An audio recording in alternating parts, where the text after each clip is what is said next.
안녕하세요, 2학년 여러분. 오늘은 지난 시간에 오리엔테이션, 개간에 이어서 교과서 내용을 살펴보도록 하겠습니다. 자, 이제 교과서를 펼쳐볼까요? 자, 여러분들 교과서 198쪽. 자, 대단원, 6단원이죠? 정보를 활용하는 독서, 대단원에서 소단원 3, 다양한 매체 자료 읽기. 그러면 학습 목표부터 우리가 한번 짚어볼까요? 학습 목표, 매체의 유형과 특성을 고려하여 글의 수용과 생산 과정을 이해한다. 다양한 매체 자료를 주체적이고 비판적으로 읽는다. 요 부분이 바로 우리가 이 단원에서 짚고 넘어가야 될 학습 목표가 되겠습니다. 그런데 여기 보니까 학습 목표에 매체의 유형과 특성을 고려한다고 되어 있는데, 그러면 일단 우리가 매체가 뭔지를 알아야 되겠죠? 자, 매체라고 하니까 여러분들이 어렵게 느껴질 수 있는데 사실 매체는 그다지 어려운 개념이 아니에요. 매체는요, 보통 미디어라는 말로 여러분들이 들어봤을 것 같은데요. 어떤 내용을 담고 있거나 전달해주는 것, 그걸 우리가 매체라고 해요. 대표적인 매체는 뭐가 있느냐? 바로 책이죠. 지금 여러분들이 갖고 있는 교과서, 이것도 바로 매체예요. 그리고 그림, 그리고 TV, 라디오, 인터넷, 그리고 저도 그렇고 여러분들이 항상 들여다보는 거, 바로 휴대전화, 스마트폰, 이런 것도 전부 다 매체라고 볼 수 있어요. 특히 많은 사람들에게 영향을 주는 TV나 인터넷 같은 매체를 우리가 대중매체, 매스미디어라고도 한다는 거 잊지 마세요. 그러면 이런 매체 읽기가 왜 중요한지 우리가 한번 생각을 해봐야 되겠습니다. 특히나 최근 들어서 매체 읽기가 중요하게 여겨지는 이유는 갈수록 매체, 이 미디어라고 하는 게 폭발적으로 증가하고 있기 때문이에요. 예를 들어 살펴볼까요? 자, TV, 텔레비전만 하더라도 예전에는 MBC, KBS 이런 지상파 방송밖에 없었죠. 제가 어렸을 때도 그랬던 것 같아요. 그러다가 케이블 방송이라는 게 생겨났는데, 여러분들이 지금 자주 보는 엠넷, 그 다음에 OCN 이런 방송들이 바로 케이블 방송이라고 할 수 있어요. 그러다가 지금은 JTBC 같은 이 종편이라고 하는 방송 채널도 생겨났고요. 최근 들어서는 넷플릭스 같은 이 OTT, 그러니까 인터넷상으로 TV나 영화를 볼 수 있는 이런 채널들도 생겨났죠. 그러니까 텔레비전만 하더라도 엄청 채널이 늘어났기 때문에 매체가 증가했다고 볼 수 있죠. 자, 인터넷도 어떤가요? 제가 여러분 나이 때에는 홈페이지라고 하는 거, 그 정도가 인터넷이라고 할 수 있었어요. 그러다가 카페, 블로그, 그 다음에 지금 인스타그램 같은 SNS, 그 다음에 유튜브 같은 인터넷 안에서도 여러 매체가 또 생겨났죠. 그러니까 우리가 이렇게 여러, 정말 셀 수도 없는 이러한 매체를 각 특성에 맞게 비판적으로 받아들일 수 있는 그러한 눈이 필요해진 시대가 되었다. 그렇기 때문에 매체 읽기, 매체 감상이 중요하다. 그래서 우리가 이 수업 시간에 이 매체 읽기의 방법을 한번 배워보자 라고 학습 목표를 정해볼 수 있겠습니다. 자, 이렇게 매체의 종류, 그리고 매체 읽기가 왜 중요한지까지 우리가 한번 살펴봤으니까, 이제는 그럼 매체를 어떻게 받아들여야 되는지, 어떻게 감상해야 되는지 그 구체적인 방법, 평가 기준을 한번 살펴보도록 하겠습니다. 자, 여러 매체를 우리가 감상할 때 그 기준이 될 만한 거 우리가 한번 배워봐야 되겠죠? 이거를 우리가 비판적 이해의 평가 기준이라고 얘기할 수 있어요. 먼저 비판이라는 게 무엇인지, 그리고 각 평가 기준은 무엇이 있는지 한번 자세히 살펴볼까요? 비판이란 무언가에 대해서 옳고 그름을 따지는 것, 이걸 우리가 비판이라고 해요. 그런데 보통 우리가 옳은 것을 따지는 경우는 별로 없죠. 그른 것을 따지는 것, 그러니까 잘못된 걸 따지는 게 바로 이 비판의 내용이라고 할 수 있겠습니다. 이렇게 비판의 뜻을 살펴봤고요. 이번에는 비판적 이해라고 하는 개념을 한번 짚고 넘어가 보죠.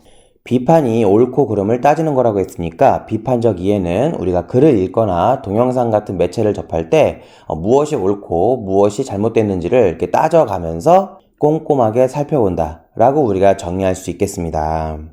자, 그리고 이렇게 비판적 이해를 하기 위해서는 우리가 세 가지 요소를 좀 살펴볼 필요가 있는데요. 교과서에 이 세 가지가 제시되어 있어요. 첫 번째가 신뢰성, 두 번째가 타당성, 세 번째가 공정성이 될 텐데 하나씩 살펴보죠. 가장 먼저 신뢰성을 살펴볼 텐데요. 이용된 자료나 정보가 확실하고 정확하여 믿을 수 있는 것인지 점검하는 평가 기준이다 라고 되어 있습니다. 그러니까 결국은 이게 믿을만하냐 믿을만하지 못하냐 라고 하는 거를 살펴본다는 얘기가 되는데, 좀 더 쉽게 우리가 정리해 보겠습니다. 자, 좀 전에 얘기했듯이 신뢰성이란 얼마나 믿을만한가 라고 하는 문제가 되는데요. 간단하게 얘기하면 출처의 문제라고 할 수 있습니다. 그 자료, 그 주장, 어디서 비롯됐느냐, 어디에서 왔느냐라고 하는 걸 우리가 얘기해 볼 수 있는데, 우리 일상생활에서 이 신뢰성과 관련된 예를 한번 살펴볼까요? 우리가 어렸을 때를 한번 떠올려 보죠. 어디 가서 어떤 얘기를 했을 때 친구들이 잘 믿어주지 않거나 의아한 표정을 지으면 우리가 했던 말 중에 하나가 바로 이런 말이죠. 우리 엄마가 그랬어. 아니면은 우리 선생님이 그랬어. 자, 이런 말. 왜 이런 말을 하게 될까요?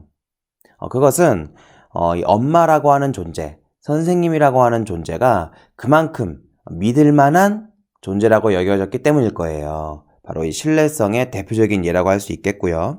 우리가 물건을 사거나 음식을 먹기 전에 이게 어디에서 온 건가, 어디서 만들었나를 보면 중국산, 어떤 느낌이 드나요? 물론 모든 중국산 제품이 문제가 있는 것은 아니지만 우리들의 그런 이미지, 인식 속에는 중국산 하면 약간 안 좋은 그런 느낌이 있잖아요. 특히 음식 같은 거 먹을 때. 이런 것도 이 메이드 인 차이나, 중국산이라고 하는 말이 주는 그 신뢰성과 깊은 관련이 있다고 할 수 있겠습니다. 그리고 우리가 흔히 보는 TV 광고, 또 인터넷 광고에서 이 인기 연예인을 모델로 쓰는 이유, 바로 이 신뢰성 때문이죠. 인기 많은 연예인이 제품이나 상품을 광고하면 그 제품의 인지도가 올라가는 동시에 약간 신뢰도도 올라가는 그런 효과가 있기 때문인데, 이런 것들은 전부 다 우리 일상에서의 신뢰성의 예라고 할 수 있겠죠. 그런데 우리가 좀 생각해 봐야 될 거는 이 잘못된 신뢰도의 경우 역시 우리가 짚어봐야 한다는 거예요. 무슨 말이냐면, 조금 전에 우리가 살펴봤던 우리 엄마가 그랬어 같은 경우에도 사실 엄마가 얘기했다고 해서 다 맞는 건 아니거든요. 또 모든 중국산 제품이 문제가 있는 것도 아니고요. 그리고 인기 많은 연예인이 사실 그 제품을 개발하거나 만든 것은 아니거든요.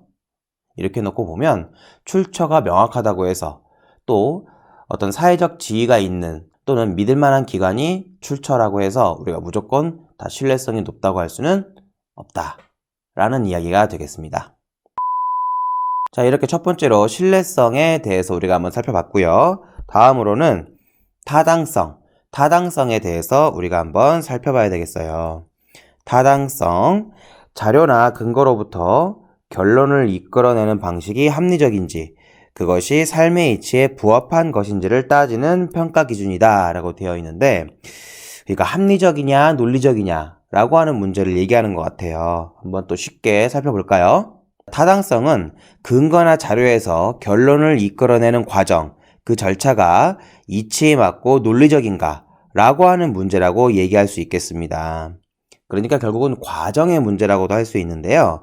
저번엔 내가 청소했으니까 이번엔 네가 해 라는 말을 우리가 생각해 본다면, 그쵸, 청소를 번갈아 가면서 나눠서 하는, 이게 이제 근거가 되는 것이고, 그러니까 이번엔 네가 할 차례다 라고 하는 주장을 하고 있거든요. 이거는 누가 봐도 논리적이고 합리적이죠. 특히나 친구 사이에서는 더더욱 그렇고요.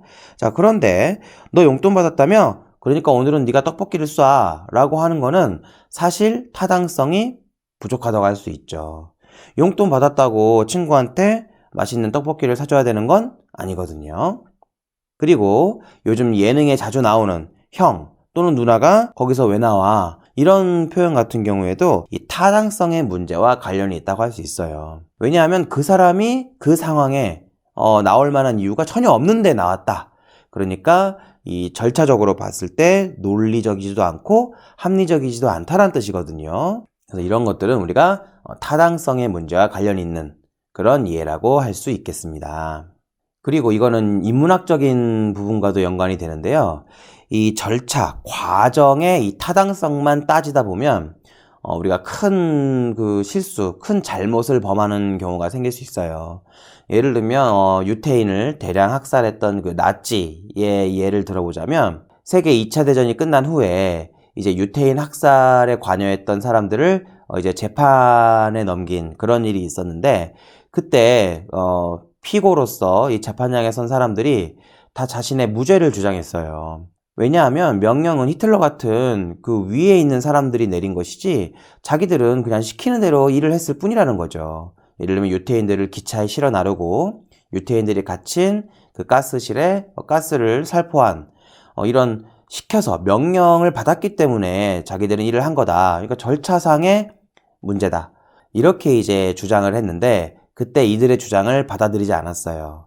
왜냐하면 아무리 명령을 받은, 그러니까 시키는 대로 한 일이라 할지라도 그 행동의 결과가 어떤 영향을 가져올지 알고 있었기 때문에 무죄라고 할 수 없다. 이런 판결이 나왔었거든요. 그러니까 이런 것들은 우리가 조금 생각해 볼 만한 이 타당성, 절차, 과정, 이 합리성, 논리성의 문제라고 할 수 있겠죠.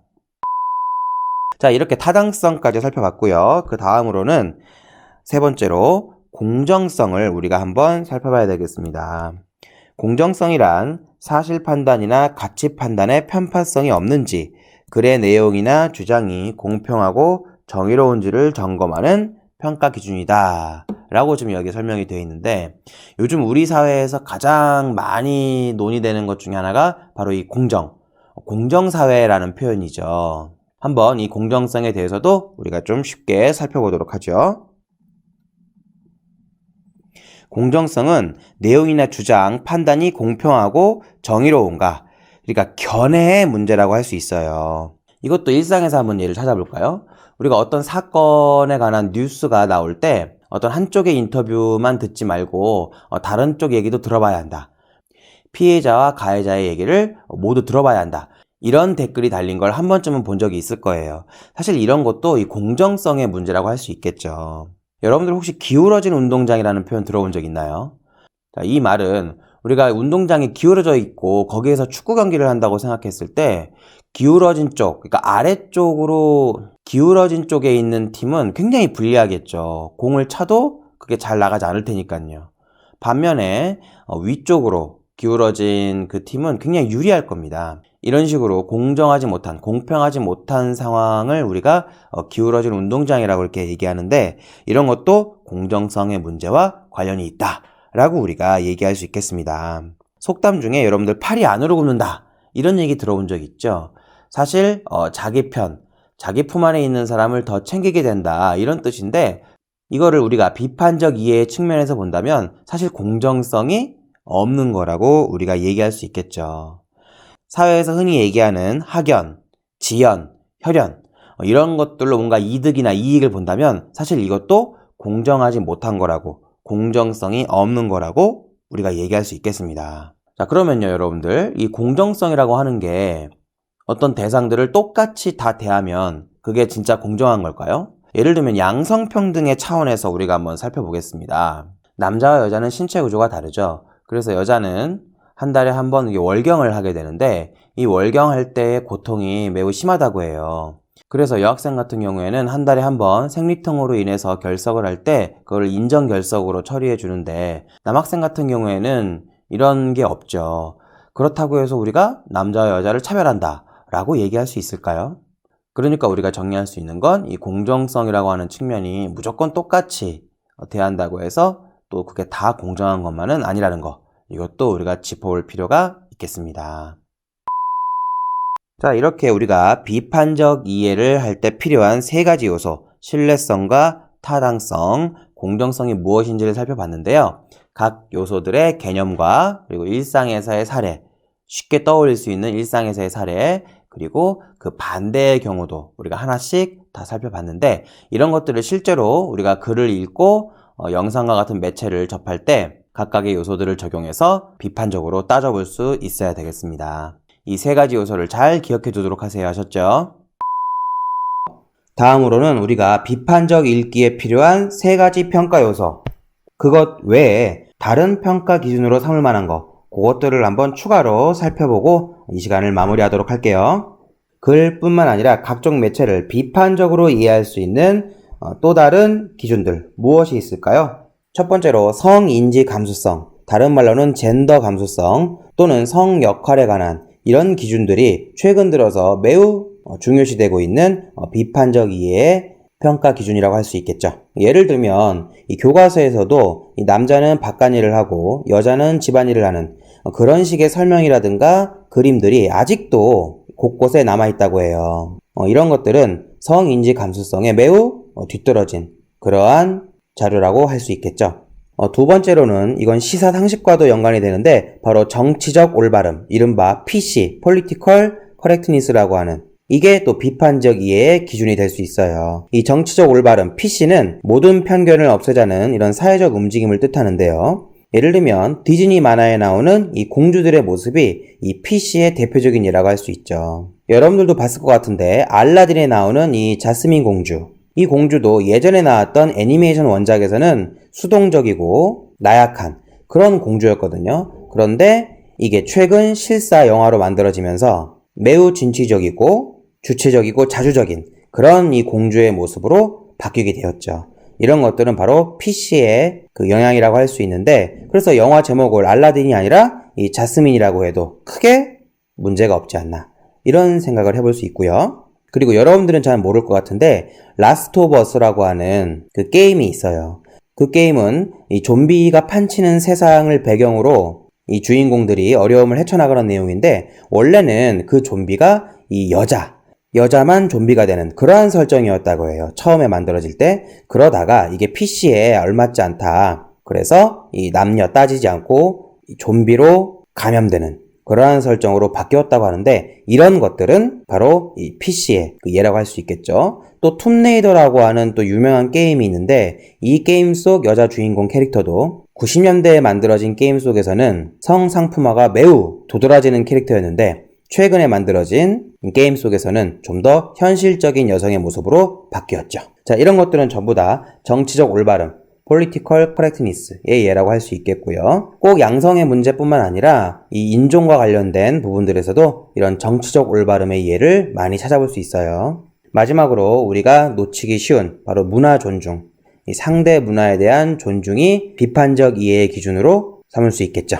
우리나라는 신발을 벗고 집 안으로 들어가잖아요. 그런데 우리나라 드라마나 영화를 서양 사람들이 보고 왜 신발을 벗고 방 안에 들어가지? 저건 이상해 라고 여긴다면 이거는 문화를 제대로 존중하지 못하는 거라고 할 수 있겠죠. 물론 그 반대의 경우도 마찬가지겠고요. 이렇게 이번 시간 매체의 종류, 그 다음에 매체 읽기의 중요성, 그리고 매체를 평가하는 기준까지 우리가 살펴봤습니다. 다음 시간에는 교과서에 있는 글을 한번 읽어보도록 하겠습니다. 다음 시간에 만나요.